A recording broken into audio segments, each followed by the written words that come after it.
and how we're going to get cars from A to B. But I guess I want to share that it's not really true, or it's not true anymore. You know, our mission at the department is to provide a safe transportation system that not only moves people and goods, but it also enhances economic prosperity in our communities, as well as protect the quality of the environment in our communities in the state of Florida. So with this in mind, at least for me, it's very clear how in 2014, the department adopted a complete streets policy where we committed to designing and operating a context-sensitive system of complete streets that will serve the transportation needs of all users in the state of Florida. And to this end, I will say it really boils down to, we want to do a better job of putting the right road in the right place.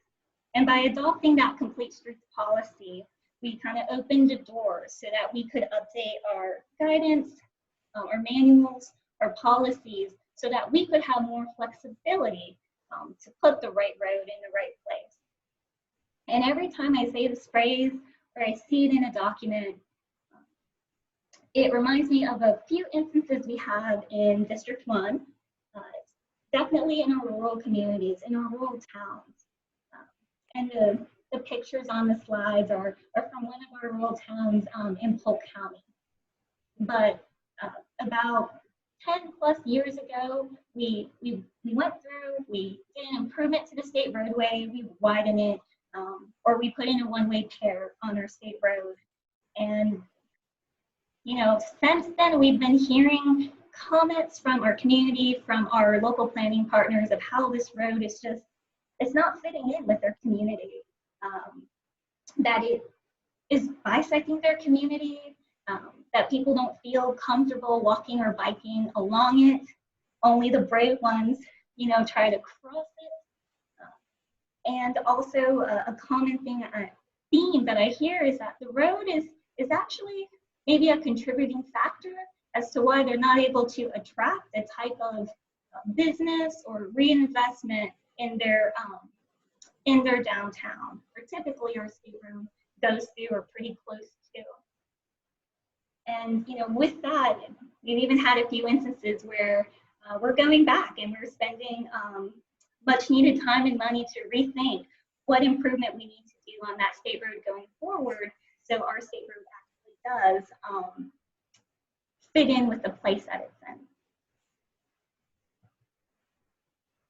So now that I've kind of given the statewide picture and let you know that central office, you know, since that time, they have been updating their manuals and they have been providing tons of training to staff to get us on board and knowledgeable about complete streets and context-sensitive solutions. The 7 districts in the state of Florida have also been thinking through how do they implement this complete streets policy in their districts. And in District 1, we do have a strategy. And I just want to highlight 2 points. The first is that we stressed very early on that complete streets is not the sole responsibility of one coordinator at the district or one unit at the district. It's the responsibility of all staff at the district. We all play a role in making it happen. But another part of our strategy, though, was to take advantage of the opportunities we have in planning, to have the right discussions, to think a little bigger, to feel, I guess, in planning, there is a sense of not as much hesitation about thinking about the future and putting out some bold ideas and collaborating.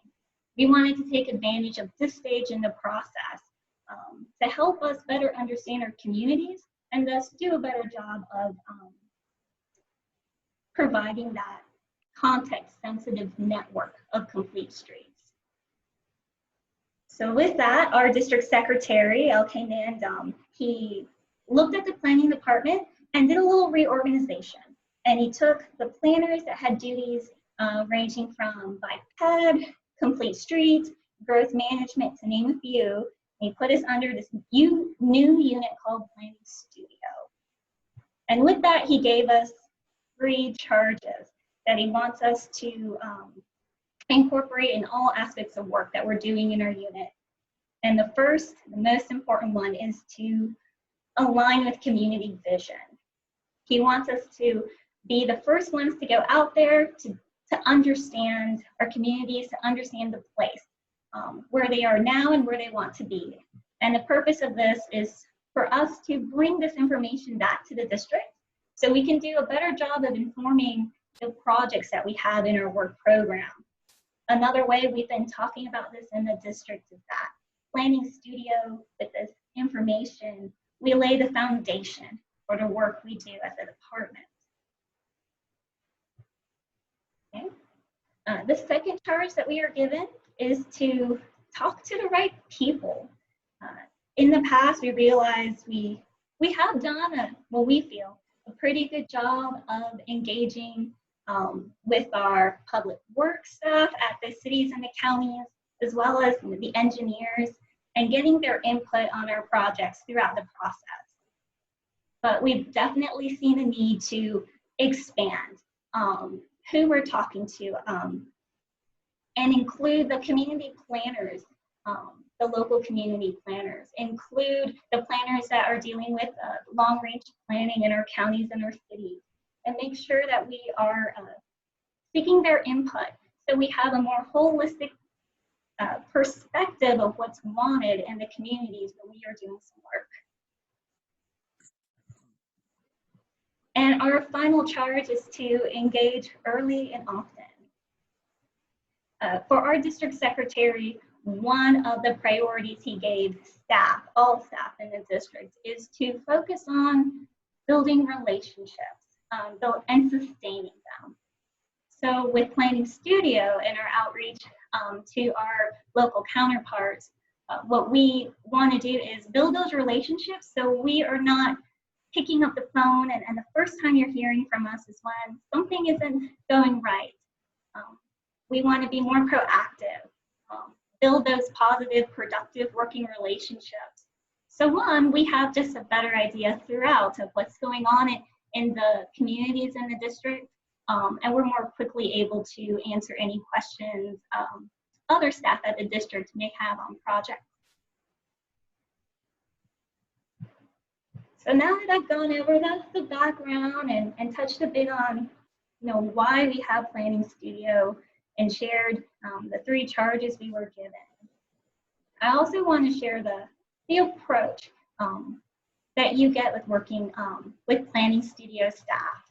And on the slide, we have a picture of 2 cups, and definitely the Planning Studio is more like the cup on the right-hand side. There's a lot in that mix. So there are four items that I think really describe our approach. The first is that we plan for people. We don't plan for a thing. We're definitely focused on community. And since people like choice and variety, in the work that we do, we consider all modes. And of course, as you've seen in past couple of slides, our group is focused on understanding the land use side and what that means for the transportation work that we do. So in the work that we do, at least at the district, what's different about it is that we are first starting out with wanting to understand the land use and the perspective that the transportation system is meant to support the land use in the land use decision. And finally, our group is all about complete streets. Okay. And with that, I'm going to hand it off to Victor. Thank you, Bessie. So I'll be talking about our collaborative approach and the things that we do, how we collaborate. And it's something that it's innovative to our department, but it's not new to planning. And if you took any planning course and if you have a planning degree, you probably heard about collaborative planning. And what that means to us at District 1 means is that we know that we can't do it all by ourselves. We can't do it all alone, that we have to collaborate with our partners, our local, to achieve the goals that not only FDOT wants, but also the community wants. And you can see in the picture to the left, that's one of our workshops for one of the corridor vision plans that we had. And we bring the community and we really hear what they have to say so we can uh, take it back to the office, pass it on to our engineers. So the collaboration here is not only with the community, but also within our own department. We have to restructure ourselves to collaborate with our engineers and our designers to make sure that the end product matches what the community really wants. And the engagement is a two-way street. It's not just us going to the community and telling them what are the good planning strategies, what FDOT thinks is the best way to go. We really want to hear from the community, from local planners, local officials, elected officials who are living day by day in the city and going to the corridor maybe twice a day. What do they see that it needs to be done? Um, what do they see the improvements uh, that they would like to see? What has been done wrong in the past? What's the right way forward? So it's really an exchange of ideas, of concepts. It's not just FDOT going there and showing them nice pictures, nice concepts, nice typical sections. So it's a really a two-way street where we're learning a lot from the locals so we can bring it back to our district. And this kind of goes back to planning for people because really at the end of the day, um, cars are not the ones that are living in in the cities. People, the ones that live in the cities, um, and they're the ones that are using the roadways. So we need to hear from them.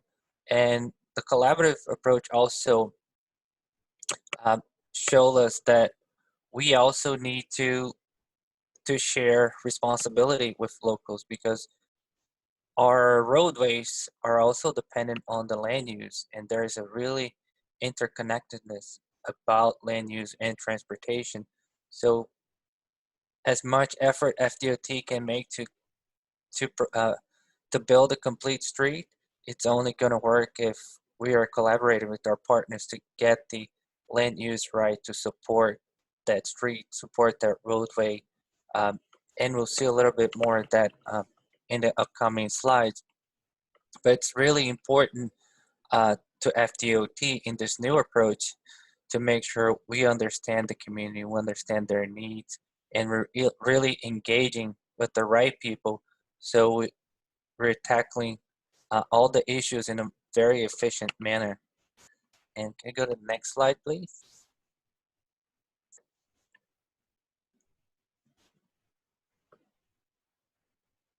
So the first stop here at the district before a project gets on the way and is the context classification. If you're not familiar with the context classification, it is what we use at the district to classify our roadways, and it sets up the parameters for the roadway design and how everything gets built.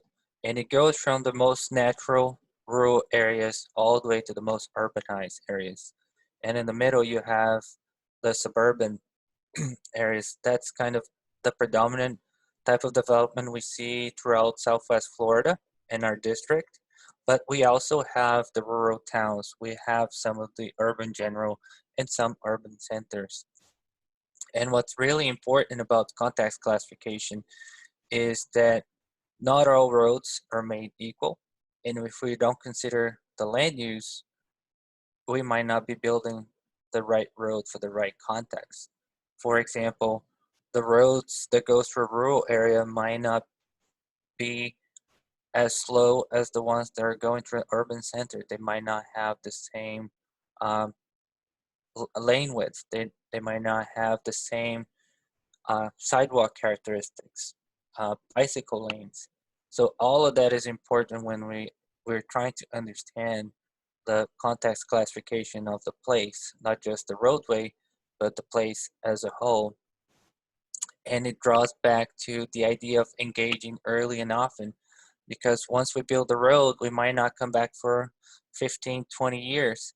So we want to make sure we know what are the plans that the city has to development, what are they want to do in the future, what is their vision. So once we lay down the road, it aligns with what the community needs, what the community wants, and the direction that the community is going to support their land use. So that's why it's really important to understand those, and that's why we're trying to be proactive in getting to know what the community wants. So once we have the context classification set, our designers will know, and they will also understand who are they designing for. It's not just for the cars, it's for freight, it's for people and bicycles, it's for pedestrians. So that's kind of the importance of engaging early and often, talking to the right people, and having that community vision. Next slide, please. And here is a continuation of context classification and planning for people.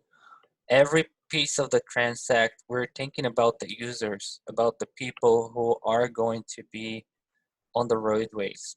And you can see in the natural, you have a little bit more of the freight, some cars, a little bit of bicycle and pedestrians, not so much of the pedestrian side. But as you move up to on the transect, you get to more urbanized areas. You start to see a lot more different types of users. You see a lot more bicycles. You see a lot more pedestrians. So we have to adjust to those needs, and we should not be focusing only on the cars, only on freight. So transit is important in urban areas. So that's how we're approaching context classification, because we have to understand the land use, how that land use is going to support access to bicyclists, how it's going to support access to pedestrians, and also maintain the level of service for vehicles. So all of that is important, and it's a little bit more complex than just telling the local agencies, well, you're getting a C3 suburban classification because that's what it looks like and that's what we think it's right for you. So we're reaching out to the local agencies to make sure is really the suburban feel that you want for your city, or do you envision something more of an urban? Are you going more rural? What type of users do you have? What type of users you want to attract to your city? So all of those are questions we ask when we're engaging with local officials. Next slide, please.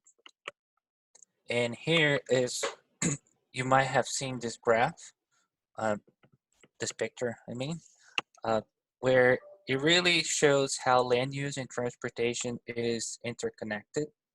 Sometimes we hear the land use is going to drive transportation, or transportation is going to drive land use, but it's really a cycle, and one is dependent on the other. It's not like the chicken or the egg. It's really a cycle. So if we start with land use, depending on the type of land use you have, you're going to have different activity patterns. If you're in a suburban area, you might have very separated activity patterns. You might have your residential in one place, you have your commercial in another, and it really tells transportation that you need to connect those residential and commercial, because people are going to work, people are going shopping, and then they have to go back home, and that translates into accessibility. So if our roadways are only designed for cars, only cars are going to be able to access those destinations or those activities. And that will kind of tell land use to, if that's the way we're going with transportation, that's how land use is going to be developing in the future. And we're trying to work in this cycle where our transportation and context classification is helping shape land use, and also if they have in mind the right land use, we are going to support the land use with our transportation projects.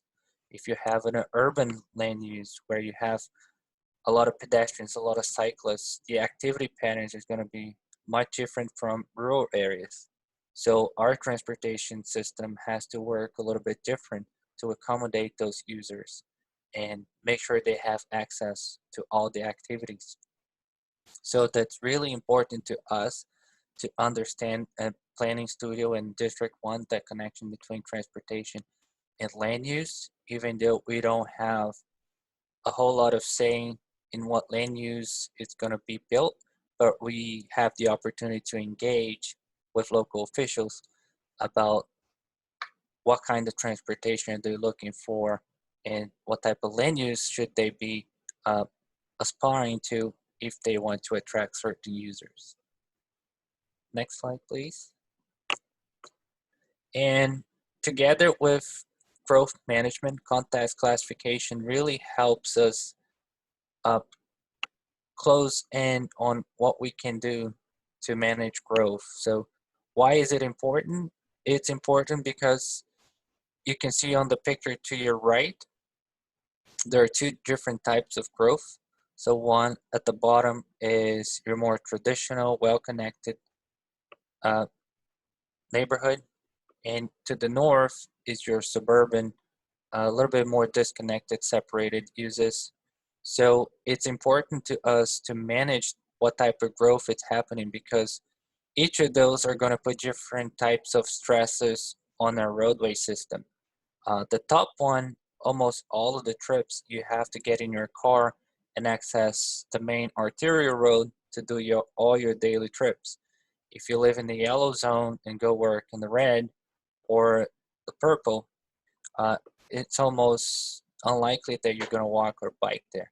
But if you live in the south side of the roadway, chances are you can walk or bike. And even if you take a car, it's going to be a much shorter trip. So depending on which way the city is growing, that's how your transportation system is going to support it or not.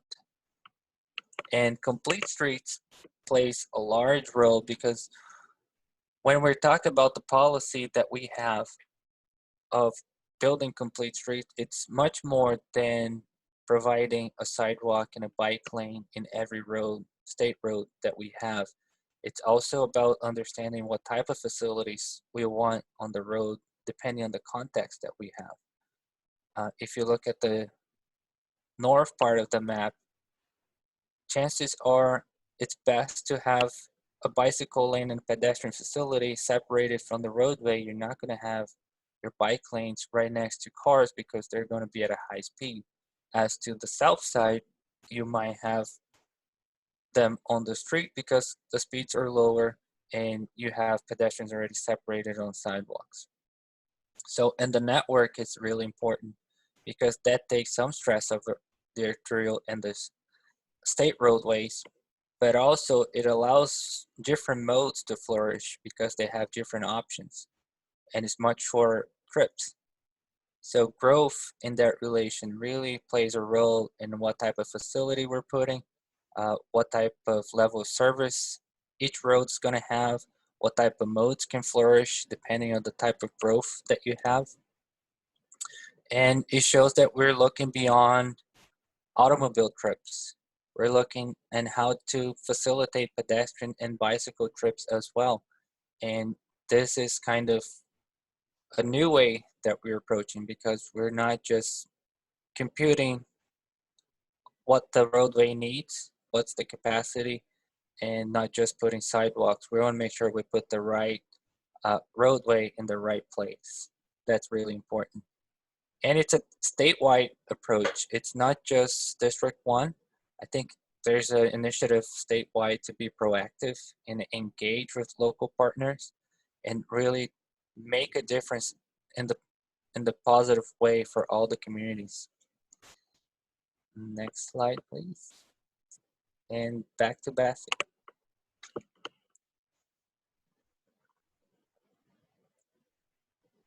You're on mute, Bessie. That is a struggle I have on all these virtual meetings, is finding my unmute button. So for our final slides, we just want to share 3 corridor vision plans that we feel best illustrate how some of these elements tie together. So the Corridor Vision Plan is really the main planning product from our group when we do our studies. And on this slide, we've outlined just the basic main components. We want to understand the context of the place. We want to work with our stakeholders and the public to understand the vision about 20 years out, where the communities want to be, what does that mean for our state roadway, and then we develop strategies that, if followed, should get all of us to that desired identified vision. I'm going to start off by sharing a little bit of information about our pilot corridor vision plan. We did most of this planning work, let's say last year, and this is US 41 in Charlotte County. We were a bit ambitious. We said we wanted to look at this corridor county line to county line. And since it was so long, what we did is we developed a brochure, and we focused on 4 key areas along the corridor where we felt there was a strong vision or a sense, a discussion about it. It will be evolving, it will be different in the future. And we provided these concepts because we wanted to give people an image of how these corridors can transform. We've noticed that sometimes just writing out the vision, it only goes so far. So we're kind of using this brochure, this document as an advertisement, something to champion this project. So once we did our concepts and we worked with stakeholders in the public to understand the various visions, then we thought we needed one overarching vision for the corridor, especially for district staff. And what we ended up with is that the community envisions US 41 and Charlotte County as a green spine, an attractive and safe corridor that encourages beautification, mode choice, and reinvestment. And with that as the vision, we developed strategies that not only focused on things we can do in the short, mid, and long term within the road right of way, the items that typically the DOT would play a strong lead in. We also worked with our partners in the county and the city to understand what type of strategies we should focus on for what's outside of our right of way, for the land use. And in this process, and in all corridor vision plans, a main focal point is on partnerships, because to get towards that long-term vision, it really involves more than just the DOT or one player. Okay. So, Vitor. Thank you, Bessie. So this is a new corridor vision plan that we're working on. It's in the city of Clewiston in Hendrick County, and it covers about 6 miles of corridor on US 27 State Road 80, going from County Road 720 all the way to Palm Beach County. And it's a really interesting project because even though it's not a very lengthy project, it doesn't go from county line to county line. It has a very interesting context, and the city is really excited about our new approach. I was there just on the 14th doing a field visit, and they were really surprised to hear that we're going to ask them what they want to see in the roadway. And one person even mentioned, well, aren't you just going to check what the capacity is and widen the lanes? And we're like, no, that's the old FDOT. We're taking a new approach, and that's why we're here talking to stakeholders to get an understanding of what you want to see happening in your city, because you're the one that lives here. So you have to tell us, what are the problems, what are the opportunities, what can we do better here? And the struggle along this corridor is really to manage how much freight goes through the corridor with the city wanting to a sense of place. As you can see in the left side picture, the downtown area is almost at the very center of the city, going from east or west, where you have the arches. So the amount of freight that goes through the city really makes complicated for in the minds of citizens there and stakeholders to create that sense of place, because it's the only route trucks have to go through, um, to traverse State Road 80. So it's really a challenge, but they are really excited that we're actually asking them, do you really, is that what you want to see in your city? What do you see going different 15, 20, 50, 70 years from now? Where do you want to go? And we are in the process of the public engagement where we're going to be sending out surveys to the public.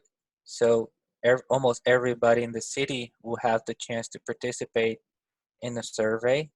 And as we do that, we're also going to be having meetings with the stakeholders, with elected officials, to gather their input on what they want to see in the state road. And with that, we're going to be creating the vision for the corridor, keeping in mind that all that happens in the city has an impact on the corridor. So even though our vision is for the corridor, we might have strategies that is beyond the corridor, and they understand that to have a corridor that they really want to see, they also need to do some work in their zoning, in their comprehensive plan, in the land use. So it's really a collaborative effort um, between DOT and the city and local officials. And next slide, please. This one is started last year. It's a really more ambitious corridor vision plan. Uh, it covers the entirety of State Road 70 throughout the district, from Lakewood Ranch all the way to the end of Okeechobee County. So it covers about 115, 116 miles, and it goes through 6 communities. So it was really a more challenging project, but we were able to do all of the things that I just mentioned that we did for Clearston, we did for each community here along State Road 70. And one of the most important things that happened in this study, besides them being surprised that we're asking them what they would like to see, if you look at the center of the map, you see a green shaded area going from Arcadia all the way to almost to Okeechobee, and that's where one of the bigger visions came about, which is the Ridges to Ranch, Rivers to Ranch, because it's a green scenic highway that previous FDOT would probably not consider. It would not even imagine to do without the public input, without the communities coming up with the idea of utilizing that roadway that goes through rural areas where there's a lot of trails, there's a lot of rivers, there's a lot to see along the route. It's not just a place where trucks are going to go through, to turn into a piece of not only tourism but also economic development for the area. So that was something really important for the corridor vision and action plan, to come up with uh, that type of highway that is not our typical endeavor. It's not what typically FDOT would have done in the past. And the locals are very supportive, so we don't have to get buy-in from them later when we have a project, because they're the ones that came up with the idea. They're the ones that proposed um, to do the scenic highway, and that's the nice thing about working collaboratively with the communities, because we don't have to fight them along the way. We're always working together. And next slide, please. And thank you, everybody. Bessie, you're still muted.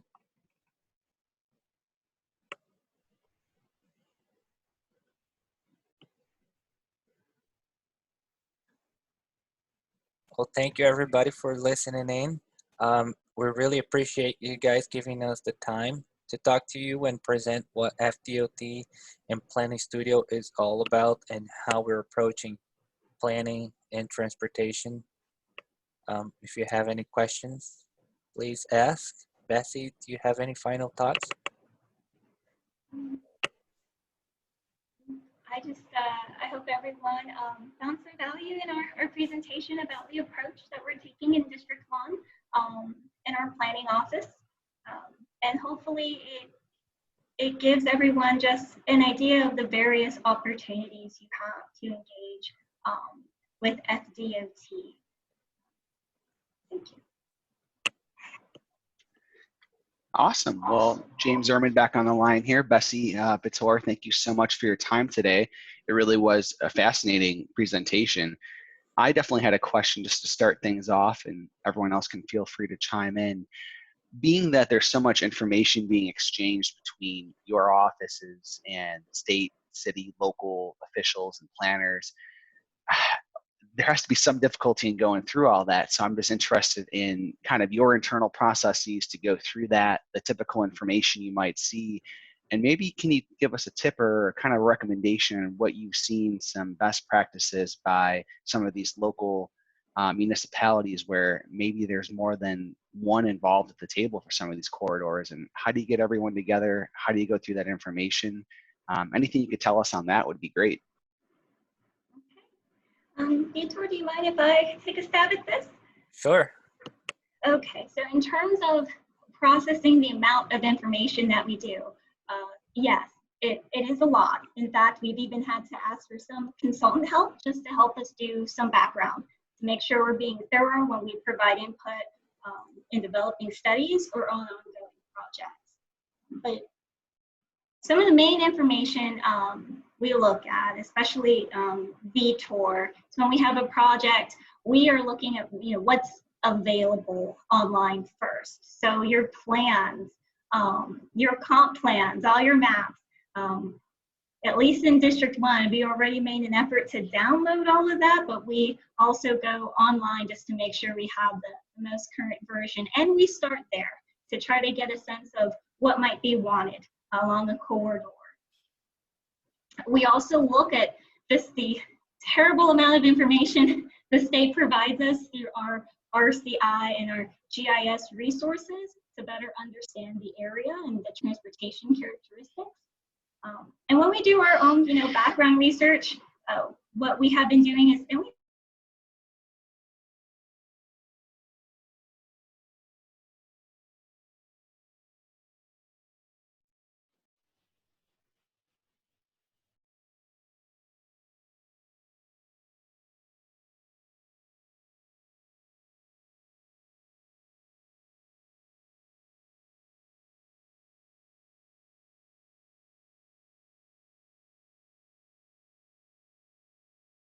the direction you're heading is a good one. I guess the only question I really have, well, and I have lots of thoughts on how FDOT has worked in the past, and some good things and some bad things, but one of the concerns I have is as we're going through this process, it takes a long time, and are you all sensitive to the fact that it does take FDOT sometimes a really long time to decide what you're going to do on a site, and I'll give you the best example I can at the moment on that issue. Where we're going with the improvements to the DeSoto Bridge in Manatee County. I know that process seems like we've been working on it forever, and at some point we got to make decisions. So, do you have any thoughts on that? I can take that one. What you're bringing up is actually, we have been getting that comment of setting expectations when we go out, of how long it takes to actually implement a project. And right now, at least my group, we're tackling it twofold. We're trying to be smarter about the projects we are doing our studies on. We're using the information we have at the district to see what corridors are going to be coming up for an improvement either because of need or being pushed by our planning partners. We don't want to go out there too early and confuse everyone about when something is going to happen. So that's the first one, is our approach when we do things. The second is that I spent a lot of time talking to the other support units about the reactions we get when we go out and do a study. And what we saw is that there is a lot of value in using these opportunities as a chance to have an educational piece. It does take a long time to get those major transportation projects built. And when we are talking about these ideas, we should start to share a bit more with everyone about the typical process and the timelines and the schedules. And when we do have an idea that we know is going to take a long time to implement, we should be mindful to start to sketch that out for our stakeholders and the public as well. I hope that answers your question. It does largely. It's for example, and when you look at the DeSoto Bridge situation, the truth of the matter is by the time we get the new DeSoto Bridge built, we actually need another bridge. And so I'm hoping that you're starting that process already and looking at some alternative possible places to put a bridge because, we're probably talking 10 years out before that bridge gets built at this point. And the truth of the matter is we probably should have had it built 10 years ago in reality. But nonetheless, it's just a concern. I do think it's important to listen to the folks. I'm happy that you're starting to do more than just the total engineering aspects of things and trying to incorporate how these things are going to impact land uses and the drivability of the roadways and how much people enjoy driving them. And so I think that's all very good.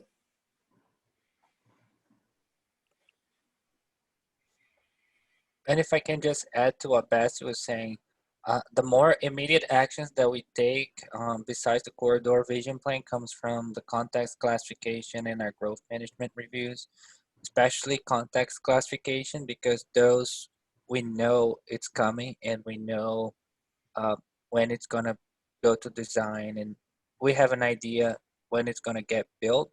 So if we can communicate early enough with the locals about a project that is upcoming, we can, even though we don't have a total corridor vision, but at least for that piece of project, we know what the community is trying to do. So that also help us kind of move in a different direction. Yeah, Vitor, that's a great point, and it's something that I've always been curious about. Not knowing that you at FDOT have established some of these context-sensitive corridors, it probably behooves a lot of local municipalities to start thinking in terms of those, maybe even including some of those types of visions in their, whether it be comprehensive plans or land development codes or transportation plans. It's probably an interesting thought to start thinking that way. I just wanted to maybe get your quick input on that as well. Yeah, I think I'll just give you an example. I'm not sure if I'm going to answer this correctly, but the city of Clearston, as we're doing our corridor vision plan, they're also redoing their comprehensive plan and land use codes. So they are going to adjust their land use to match the roadway at the same time that we are trying to figure out what to do with their highway. And not every city or local jurisdiction get the luck of doing that at the same time, but that's just one example of the synergy between our communication going to the city and doing this exercise. Excuse me. But also, since we know a project is coming, and we have the ability to comment on their city's comprehensive plans, we can let them know and reached out to them through our comments on maybe suggestions of what they should should do if they are pursuing a certain comprehensive plan. If they're pursuing certain land use type or certain development, we can definitely provide them with comments and seek out to adjust our projects based on what they're trying to do. No, that's great. And I mean, I know that we're very excited to have you two here today and tell us a little bit more about this. And I'm assuming the contact information on the page right now is a great starting point for anyone today who might be interested to learn more or engage in those conversations early on in the process if they know they have things coming up. Well, awesome. Well, we're coming up on 1 o'clock. I want to be respectful of everyone's time. Did anyone have any last questions today? Just a really wonderful job, everyone. Thank you for setting this up and for presenting, both to you, Bessie and Vitor. Thank you. Thank you. Yeah, amazing job, guys. Thank you so much. It was very informative. I'm sure you'll get some questions from some of our friends here at the webinar. And we just wanted to thank everyone for coming out today. We do have an upcoming webinar coming up on October 20th, so coming up pretty quick here. We'll be sending out some more information shortly for the next Gulf Coast FPZA webinar date. And I hope everyone has a great rest of their day and enjoy the fall with hopefully some cooler weather coming this way, but we'll see if that happens or not. All right, well, thanks everyone, and thanks Bessie, thanks Vitor, and I hope everyone have a Thank great you. day today. All right, bye-bye.